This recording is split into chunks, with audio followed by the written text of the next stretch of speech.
Just मैं एक बात सिर्फ कहना चाहूंगा कि आपने जो मतलब ये कहा कि ये अहले बैत का मतलब इनकी पूजा करवाना चाहता है, मतलब ये मुझे समझ में नहीं आ रहा कि कोई बंदा किताबत तौहीद का एंडोर्स क्यों करेगा उसको, अगर जो जो मतलब वो जो उसको। अल्लाह के रसूल के साथ ना खड़ा हो हाँ। और अहले बैत के गुण गाए, वो पूजा नहीं करवाना चाहते? पूजा नहीं तो क्या है, सबसे बड़ा मकाम अल्लाह का, फिर अल्लाह के रसूल का, उसके बाद अहलुल बैत का है। जब अल्लाह के रसूल को गालियां दी जाएं और मुसलमान उनका दिफा करे, ये खड़ा होकर नजर आता है दुश्मनाने नबी के साथ, ये अहले बैत की पूजा नहीं तो और क्या है? यानी क्या समझ रहा है अहले बैत को? अल्लाह के नबी के बारे में कोई जज्बात नहीं। अल्लाह के नबी के दिफा में अगर कोई किताब लिखता है, ये कहता है मैं मुकदमा करता हूं उसके खिलाफ, ये क्या करा? अहले बैत की पूजा नहीं करा तो क्या करा? और फिर ये बंदा कहता है कि कुरान की जो आयत है कि भाई विरासत से मुतालिक, ये कहता है कि कुरान के एतबार से तो बिल्कुल सही है कि जो अहले बैत ने फातिमा रजी अल्लाह ताला ने मुतालबा किया था विरासत का, कुरान के रूह से बिल्कुल सही है। ये अहले बैत की पूजा नहीं तो क्या है? किस दिन को मानता है ये?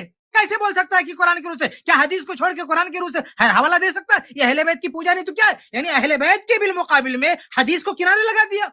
ये क्या है? ये कौन सा तरीका बताइए? ये अहले सुन्नत का मनहज है? ये बंदा कहता है कि कुरान में जो है कि सुलेमान जो है वारी, ये नबियों की जो विरासत का जिक्र है। अरे भाई वो विरासत हुकूमत का है, वो हुकूमत का, ये माल की विरासत नहीं है, और वो विरासत सबको नहीं मिलती है। यानी बाप के बाद एक बेटा, यानी अगली नस्ल ने जो है हुकूमत संभाला, ये कुरान में उसका हवाला देके ये शिया लोग कहते हैं कि देखो कुरान में तो विरासत साबित है कि नबी की विरासत मिलती।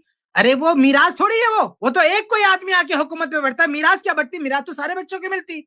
एक मीराज जो विरासत है ना, वो औलाद को मिलती है, बीवियों को मिलती है, सबको मिलती है। इतना बेहुदा इस्तेलाल ये बंदा कर रहा है। ये अहले बैत की पूजा नहीं कर रहा तो क्या कर रहा है ये?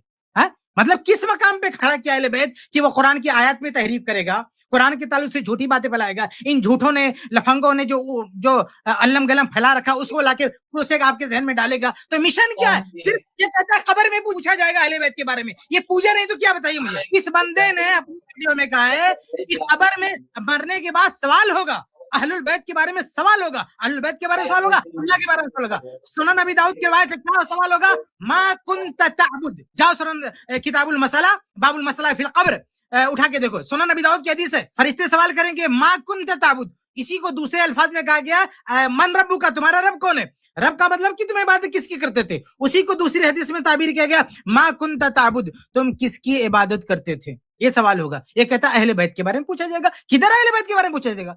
अहले बैत के बारे में खबरें पूछा जाएगा, आखिरत में पूछा जाएगा। भाई जब ये कहा जाता है कि ये जो साहबे कराम है, इनके बीच में जो आपसी लड़ाइयां हुई, इनसे खामोशी तैयार करो, क्या उसके बारे में सवाल होगा? ये कहता है सवाल होगा। तो ये पूजा नहीं तो कि पूजा का मतलब आप टाइटल देके तभी पूजा मानेंगे?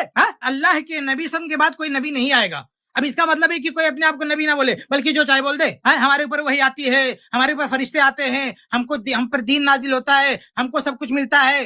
अरे भाई इतना सब कुछ मान लिया, सिर्फ बोलता नहीं कि मैं नबी हूं, तो क्या वो नबूवत का दावा नहीं कर रहा है? नबूवत का दावा कर रहा है। ऐसे जो शख्स जो है अहले बैत को इस मकाम तक पहुंचा रहा है, यानी उनके मकाम से बढ़ा रहा है, उनको जो है माबूद का दर्जा दे रहा है, उनको, उन्हीं को सब कुछ मान लिया उसने। ना कुरान है, ना हदीस है, ना साहब है, सिर्फ अहलुल बैत, बाकी कुछ नहीं। ये दीन नहीं है, ये अहले बैत की पूजा है, ये कोई इस्लाम नहीं है ये। जी शुक्रिया।